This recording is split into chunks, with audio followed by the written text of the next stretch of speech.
Deep, enseignement et évangélisation. Bien-aimés, bonjour et bienvenue à notre programme Go Deep. Nous sommes en train de parler de la part de Dieu et nous avons commencé encore une autre série qui est intitulée « La grâce de servir Dieu avec ses moyens ».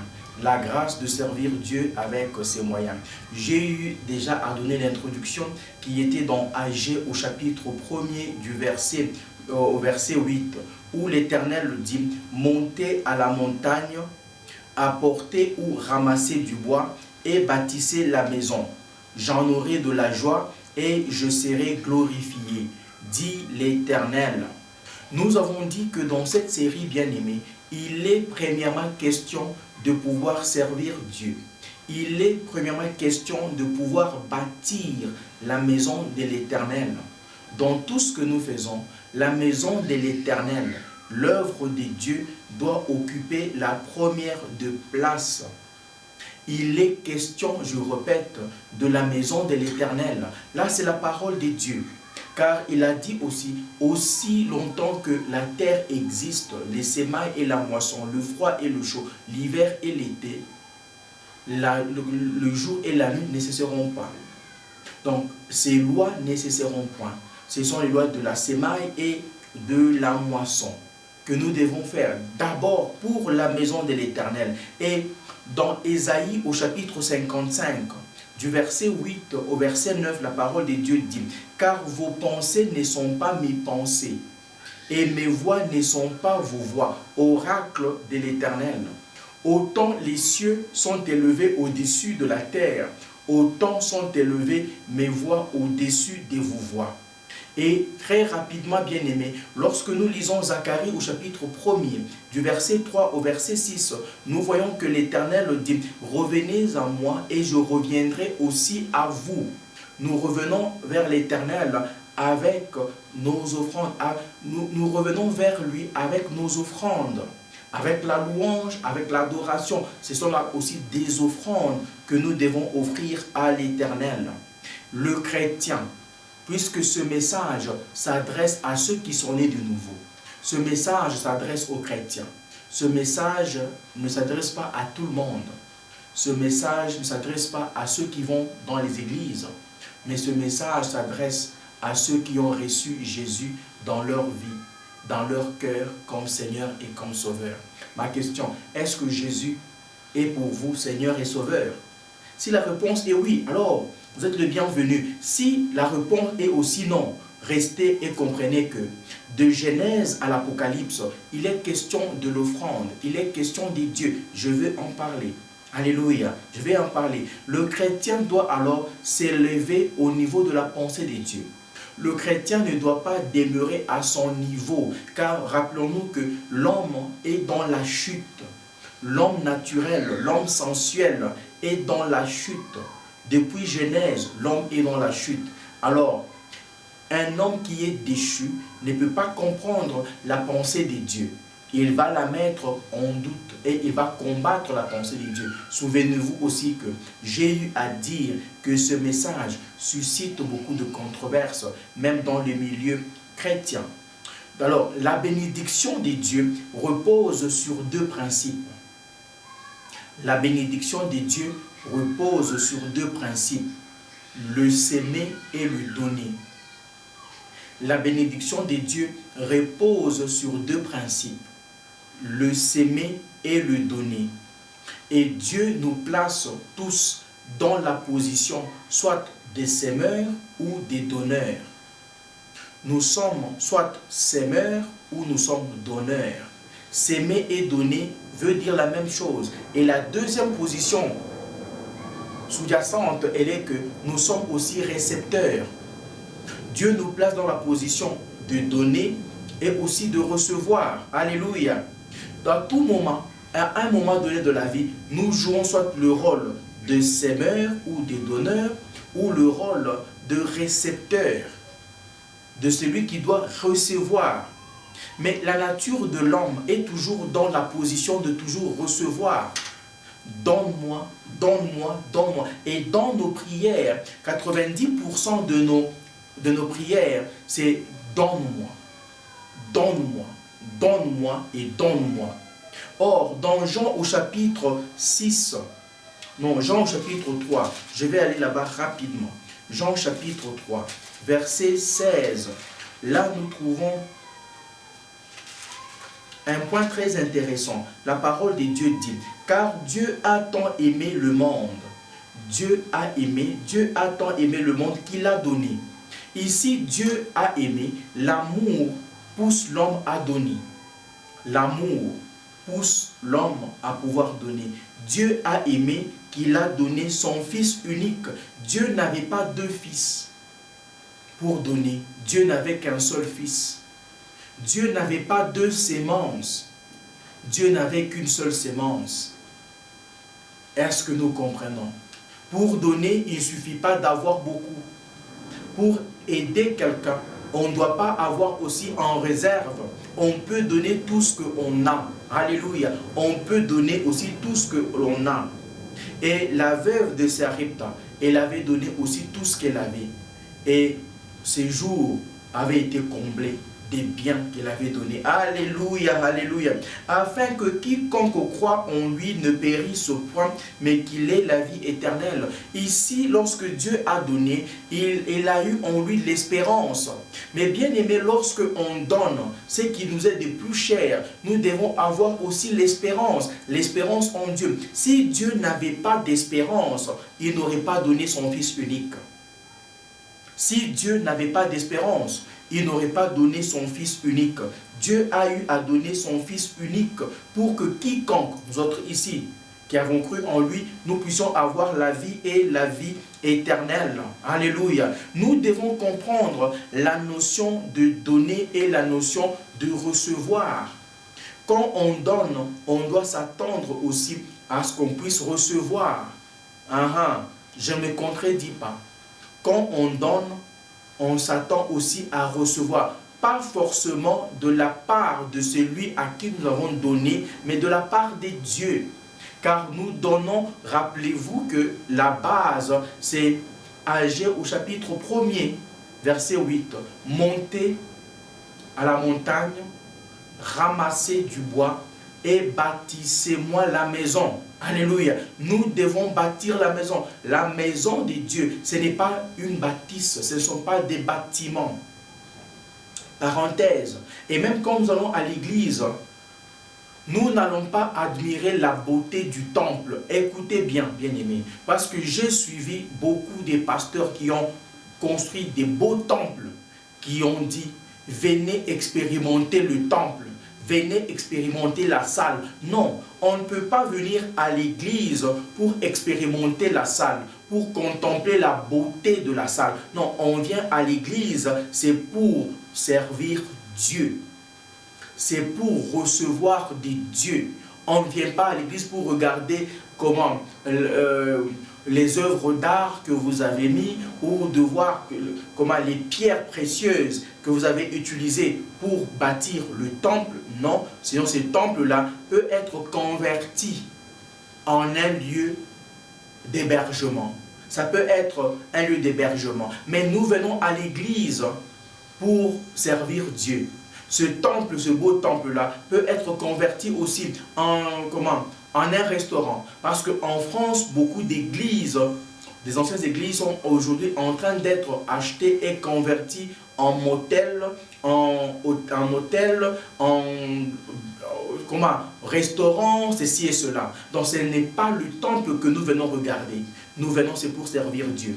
Et le donner ici, c'est le donner dans l'œuvre des dieux. Alléluia, dans l'œuvre des dieux. Car de Genèse à l'Apocalypse, il est question de donner. Il est question de l'offrande ou des offrandes. Dieu a commencé à donner depuis Genèse. Dieu a fini à donner en Apocalypse.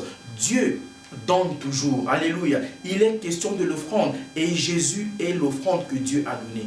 Dans la grâce de servir Dieu avec ses moyens, c'est à Jésus que nous regardons. C'est à Jésus que nous regardons. Parce que tout au long de la série, nous allons parler de Jésus comme offrande dans l'Ancienne Alliance et comme offrande dans la nouvelle alliance. Alléluia. Ça, ne ratez pas.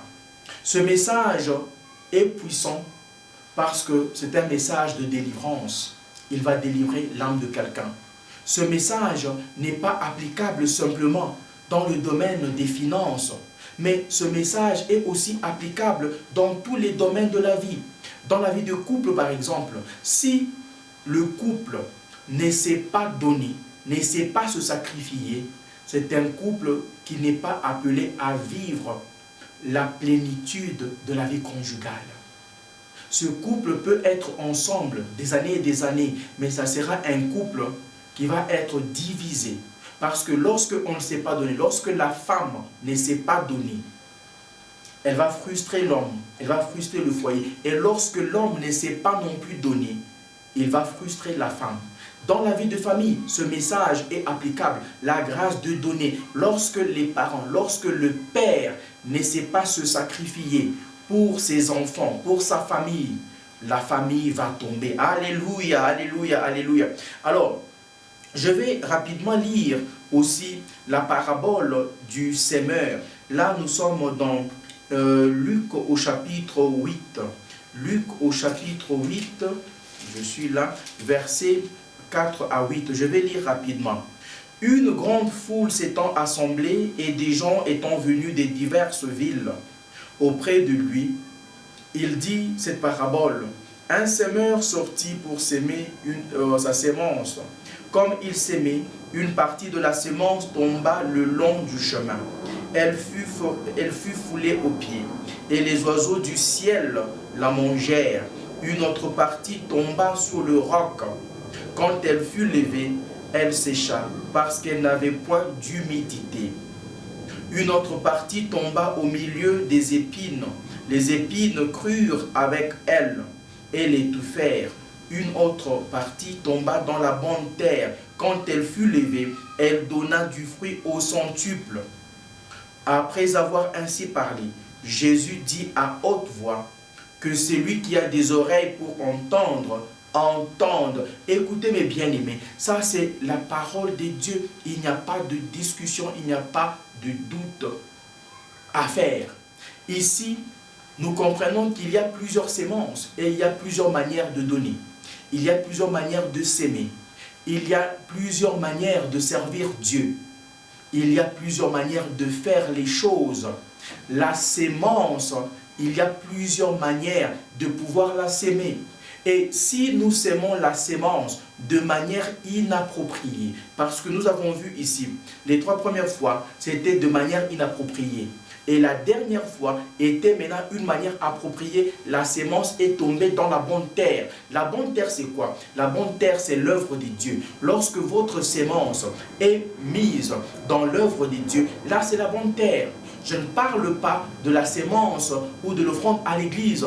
Non, bien-aimé. Je parle de la sémence ou de l'offrande dans l'œuvre de Dieu. Alléluia, dans l'œuvre de Dieu, dans l'œuvre de Dieu, dans la maison. Lorsque on se met à bâtir la maison de l'Éternel, là c'est la bonne terre, puisque là, dans le trésor du ciel, la rouille n'y entre pas, le voleur n'y perce pas, là c'est en sécurité. Alléluia. Et la semence, comme ça, produit au centuple. Et une bonne sémence qui est tombée dans la bonne terre, va simplement multiplier. Alléluia. La multiplication sera au centuple. La récolte sera au centuple. La bénédiction est en Dieu. C'est que nous devons savoir que la bénédiction est en Dieu. Et la bénédiction ne se résume pas seulement au bien-être matériel. La première bénédiction, bien-aimée, c'est le salut de son âme. Lorsque ses péchés lui ont été pardonnés. Là, c'est la plus grande bénédiction. Lorsque on est en bonne santé, là, c'est la plus grande bénédiction. Et il y a des offrandes qu'on donne, des offrandes de rachat, bien-aimés. Alléluia, alléluia. La parole de Dieu est en Dieu. Elle commence avec Dieu et elle s'achève aussi avec Dieu. Lorsqu'on dit au commencement Dieu, et lorsqu'elle finit aussi par dire que la grâce du Seigneur Jésus soit avec vous, la parole s'achève avec Dieu. Il y a alors une attitude et une action de donner. Je vais parler de l'action et de l'attitude de donner, de l'action et de l'attitude de s'aimer. Mais aujourd'hui, je parle simplement de l'action de s'aimer. L'action de donner, bien-aimé, doit se fonder sur une base. Quand on s'aime, on doit avoir une base. Quand on donne, on doit avoir une base. Et la parole de Dieu est pour nous les croyants, pour nous les chrétiens, la base. Nous donnons sur base de la parole de Dieu. Dieu a tant aimé qu'il a donné. La base de donner, la base de s'aimer doit être d'abord l'amour. L'amour. On s'aime sur base de l'amour. On offre sur base de l'amour. On donne sur base de l'amour. Et dans 2 Corinthiens au chapitre 8, verset 7 à 9, 2 Corinthiens. Je vais lire rapidement la parole de Dieu. De même que vous excellez en toutes choses, en foi, en parole, en connaissance, en zèle à tous égards, et dans votre amour pour nous, faites en sorte d'exceller aussi dans cette œuvre de bienveillance. Je ne dis pas cela pour donner un ordre, mais pour éprouver par l'exemple du zèle des autres la sincérité de votre amour. Donc, la base qui est l'amour, l'amour doit être basé dans la sincérité. Lorsque on s'aime dans l'amour, ça doit être dans la sincérité. Alléluia. Car vous connaissez la grâce de notre Seigneur Jésus-Christ, qui pour vous s'est fait pauvre, de riche qu'il était, afin que par sa pauvreté, vous soyez enrichis. Alléluia. Par sa pauvreté, vous soyez enrichis. L'apôtre Paul ici lie la grâce au don. Il lie la grâce au don. Et l'église de Macédoine, ces gens-là avaient la grâce de Dieu, ils étaient pauvres, mais ils excellaient avec les dons, ils avaient l'amour et leurs dons étaient sincères. Donc l'apôtre Paul ici lie la grâce au don. Et lorsque vous marchez dans la grâce de Dieu, vous serez quelqu'un de libéralité. Lorsque vous marchez dans la grâce de Dieu, vous serez quelqu'un de libéralité.